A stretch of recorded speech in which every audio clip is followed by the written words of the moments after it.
இப்ப கூட சிறப்பு தீவிர வாக்காளர் பட்டி திருத்தம் எஸ்ஐஆர் நடவடிக்கை மேற்கொண்டாங்களே.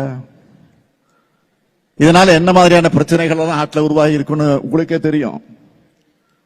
அப்படிப்பட்ட பிரச்சனைகள் தமிழ்நாட்டில் வந்துவிடக்கூடாதுன்னு தான் திமுக சார்பில் நம்ம ஏற்கனவே உச்சநீதிமன்றத்தில் வழக்கு தொடுத்திருக்கிறோம்.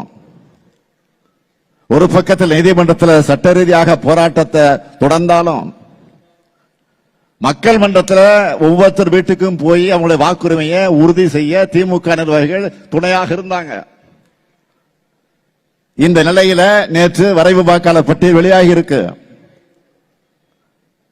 நீங்க எல்லாரும் தமிழ்நாட்டில் இருக்கிற ஒவ்வொருத்தரும் உங்களுடைய வாக்கு இருக்கிறத உறுதிப்படுத்திக்கங்க.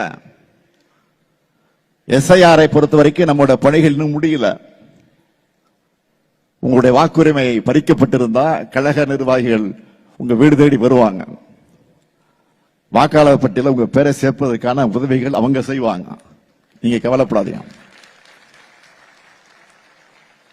நம்மை வாக்களிக்க விடாமல் தடுக்கிறதுக்கு ஒன்றியத்தில் ஆளும் பாஜக அரசு பல்வேறு முயற்சிகளை செய்வாங்க. அது எல்லாத்தையும் முறியடிச்சு நாம நிச்சயம் வெற்றி பெறுவோம்.